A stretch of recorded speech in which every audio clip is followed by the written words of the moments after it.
Hey everyone, this is Hannah here. So in this video we are going to discuss about the circulatory system of the earthworm. Okay, so here it is. Closed circulatory system is present in the earthworm, consist of heart and blood vessels. Blood vessels और heart हमारे अंदर भी present होते हैं like human beings. Okay, so closed circulatory system present होता है earthworm के अंदर, यानी काफ़ी develop है. सो इसके अंदर क्या क्या पार्ट्स प्रेजेंट होंगे हम उनके बारे में जल्दी से थोड़ा सा डिस्कस कर लेते हैं.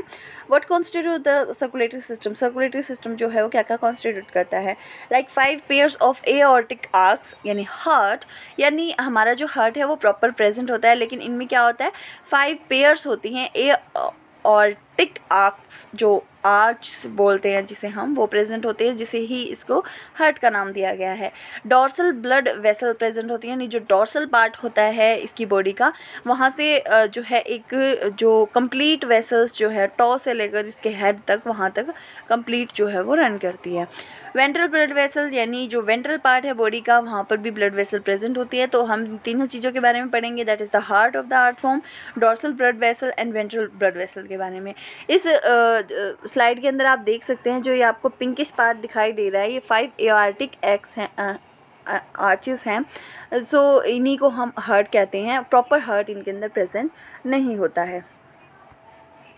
Like circulatory system of earthworm detail में पढ़ते हैं. हार्ट जो है, हार्ट के बारे में अगर हम बात करें, then 5 pairs of aortic arches, 5 जो हैं पेयर प्रेजेंट होते हैं आर्क्स की.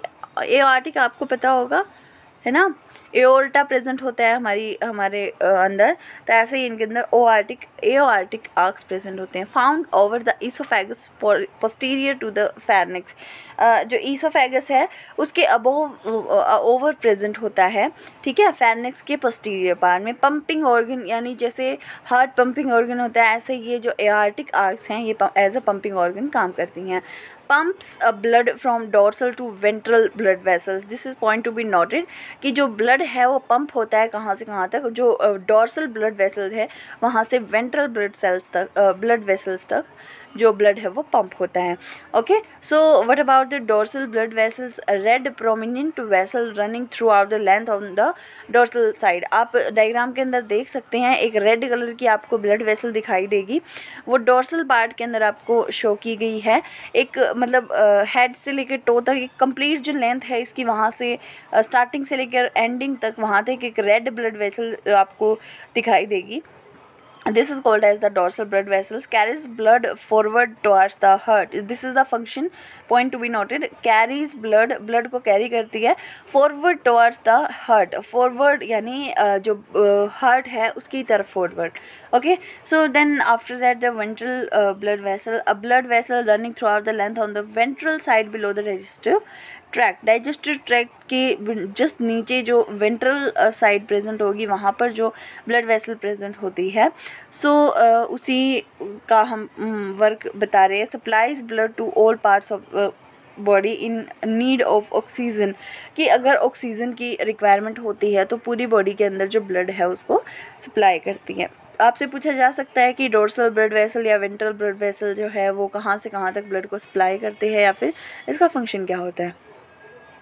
After that other blood vessel. अगर हम डोर्सल वेंट्रल के अलावा किसी और ब्लड वेसल के बारे में अगर बात करें, smaller blood vessel supply the alimentary canal and body walls. जो छोटी छोटी और भी ब्लड वेसल्स प्रेजेंट होती हैं जो कि एलिमेंट्री कैनाल या बॉडी वॉल्स तक ब्लड को सप्लाई करती हैं. सब न्यूरल वेसल, ये क्या होती है, vessel that runs below the ventral nerve cord. जो नर्व कॉर्ड है वेंट्रल नर्व कॉर्ड उससे नीचे रन करती है, जिसे हम सब न्यूरल वेसल कहते हैं. कैरी ब्लड रीअवर्टेड, मतलब क्या है कि जो हार्ट है उसके बैक साइड में जो ब्लड फ्लो करता है, this is the region for the sub neural vessel. Commissural vessel क्या होती है, 8 जो हैं ये 8 पेयर्स प्रेजेंट होते हैं कम्यूशल वेसल के. इसका फंक्शन क्या होता है, blood vessels return blood from the body wall and nephridia to the commissural vessel and hence to the dorsal vessel. क्या होता है इसके अंदर, जो blood vessel है वो blood return blood from the body wall. Body wall से जब वापस ब्लड आता है या फिर नेफ्रीडिया से, तो पहले कम्यूशल वेसल्स तक पास होता है, उसके बाद डोर्सल वेसल तक पास होता है. आफ्टर दैट ब्लड ग्लैंड्स के बारे में अगर हम बात करें तो 4th, 5th और 6th सेगमेंट पे प्रेजेंट होते हैं blood glands. Produces blood cells and haemoglobin which is dissolve in the blood plasma.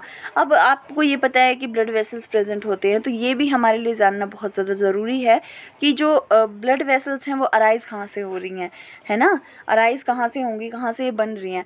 तो 4th, 5th और 6th सेगमेंट जो है वहाँ पर ब्लड ग्लैंड्स प्रेजेंट होते हैं, जहाँ से ये सभी जो वेसल्स हैं वो अराइज हो रही हैं, ब्लड सेल्स बन रही हैं, ठीक है, और जो ब्लड प्लाज्मा है उसके अंदर मिक्स हो रही हैं। Fine, this is all about the nervous system of, just a second, sorry, this is all about the respiratory system of earthworm. So we are going to discuss about the respiratory system of earthworm. We have done about the digestive system, and after that the circulatory system of the earthworm. Here we are going to start the respiratory system of earthworm. Okay, so like us, यानी like human beings जो respire करते हैं organisms, like उनकी तरह earthworm भी respire करता है, तो उसका respiratory system है, उसके अंदर क्या क्या चीज़ें प्रेजेंट होती हैं हम उसके बारे में डिस्कस करते हैं। Respiratory system of earthworm, no specialised respiratory system, यानी कंप्लीट जैसे हमारे अंदर रेस्पिरेटरी सिस्टम या रेस्पिरेटरी ऑर्गन प्रेजेंट होते हैं वैसे प्रेजेंट नहीं होता है इसके अंदर। Gases exchange occurs through the most body surface into their blood stream, जो इनका ब्लड फ्लो होता है वहाँ तक जो है जो गैस है वो वहाँ पर एक्सचेंज होती है, और जो ये रेस्पायर किससे करते हैं, कोई पर्टिकुलर इनका ऑर्गन नहीं होता है रेस्पिरेशन के लिए, जस्ट ये जो इनकी मोइस्ट बॉडी सरफेस होता है जो वहाँ से रेस्पायर करते हैं, ठीक है। nervous system of earthworm, then the well developed sensitive nervous system in the segmented body. respiratory system के अंदर सिर्फ इतना ही है, आप ये जान सकते हैं कि जो इनका सरफेस है, बॉडी सरफेस जो है वो बहुत मॉइस्ट होता है, यानी काफ़ी गीला होता है अगर हम इसे टच करते हैं। यही रीज़न है कि अगर आप देखते हो तो जो बारिश का टाइम होता है मोस्टली, या फिर तालाब होते हैं, या फिर कहीं पे नालियाँ वगैरह होती हैं, वहाँ पर अर्थवर्म मोस्टली पाए जाते हैं, क्योंकि जो वाटर प्रेजेंट होता है वहाँ पर, वाटर की वजह से ही जो वाटर डिज़ोल्व होता है, वाटर के अंदर जो ऑक्सीजन डिज़ोल्व होती है वो उसे इनटेक करते हैं अपने बॉडी सरफेस से लाइटली, ताकि जो ऑक्सीजन एक्सचेंज है वो हो सके, ठीक है। तो इनके अंदर कोई पर्टिकुलर रेस्पिरेटरी ऑर्गन नहीं है कि जिसकी वजह से ये रेस्पिरेशन कर पाएँ, रेस्पायर कर पाएँ। तो रेस्पिरेटरी सिस्टम के बारे में सिर्फ इतना ही है। दूसरा ये है कि ये अपनी बॉडी को काफ़ी मॉइस्ट रखते हैं, काफ़ी वेट रखते हैं, ताकि जो रेस्पायर प्रोसेस है, रेस्पिरेशन प्रोसेस है वो बहुत ईजीली हो पाए, ठीक है। A nervous system of earthworm, well developed sensitive nervous system in the segmented body, जो इनकी segmented body होती है उसके अंदर काफ़ी हद तक डेवलप्ड जो नर्वस सिस्टम है वो प्रेजेंट होता है। और क्या क्या चीज़ें प्रेजेंट होंगी, क्या क्या जो कॉन्स्टिट्यूट करती है नर्वस सिस्टम को इनके, that is the first cerebral ganglia, this is the most important, ventral nerve cord like our spinal cord, segmental ganglia, another one ganglia is also present, that is called as a segmental ganglia. So where it is present, you can see on the screen,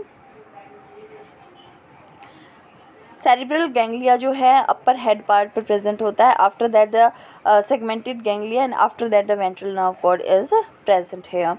so here कुछ थोड़ा सा deep पढ़ लेते हैं। Cerebral ganglia क्या होता है, ये ब्रेन होता है अर्थवर्म का, connected to the ventral nerve cord, जो कि वेंट्रल नर्व कोड से जो है कनेक्टेड होता है, ठीक है। आप एक रफली जो आइडिया है आप देख सकते हो स्क्रीन के ऊपर, एक डायग्राम आपको शो होगा। वेंट्रल नर्व कोड क्या होता है, nerve code extend through all the segment on the ventral side below the digestive tract, digestive tract से जस्ट नीचे प्रेजेंट होती है। नर्व कोड तो है ही, इसे वेंट्रल नाम इसलिए दिया गया है क्योंकि ये वेंट्रल साइड पे प्रेजेंट होती है।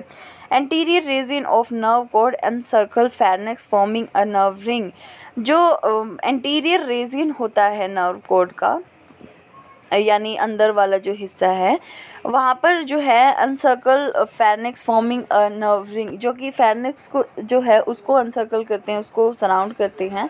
You can see on the screen, here it is, जो फेरनेक्स पार्ट होता है वहाँ पर ऐसे जो रिंग लाइक स्ट्रक्चर प्रेजेंट होता है जिसको हम नर्व रिंग कहते हैं, ठीक है। सेगमेंटल गैंग्लिया क्या होता है? Each segment has a ganglia that control muscles of that segment. हर एक सेगमेंट के अंदर सेगमेंटल गैंग्लिया प्रेजेंट होता है जो कि उसकी मसल्स को कंट्रोल करता है। Each segmental ganglion is well coordinated with each other to enable locomotion. और एक दूसरे जो मतलब सेगमेंट्स तो बहुत सारे प्रेजेंट होते हैं, हर सेगमेंट के अंदर सेगमेंटल गैंग्लिया प्रेजेंट होगा। सो एक दूसरे के साथ वो इतना अच्छा कोऑर्डिनेशन बना लेते हैं कि जिसकी वजह से जो लोकोमोशन है यानी जो मूवमेंट है अर्थवॉर्म की वो बहुत अच्छे से हो पाती है। Specialised sensory organ receptors are present, यानी कुछ स्पेशल सेंसरी ऑर्गन्स या फिर रिसेप्टर भी प्रेजेंट होते हैं नर्वस सिस्टम में अर्थवॉर्म के।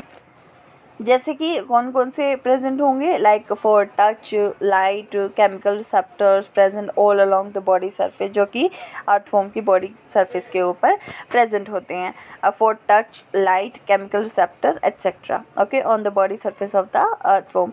So this is all about the nervous system, respiratory system and circulatory system of the earthworm. इससे ज़्यादा जो है आपके सिलेबस में नहीं है जितना। और आप वीडियो देखते हैं उसके साथ साथ प्लीज़ बुक भी पढ़ा कीजिए ताकि हल्का सा आपको आइडिया रहे कि कौन सा टॉपिक हम पढ़ रहे हैं और कितने अच्छे से और ज़्यादा हम उस चीज़ को एक्सप्लेन कर सकते हैं। Thank you so much for watching this video.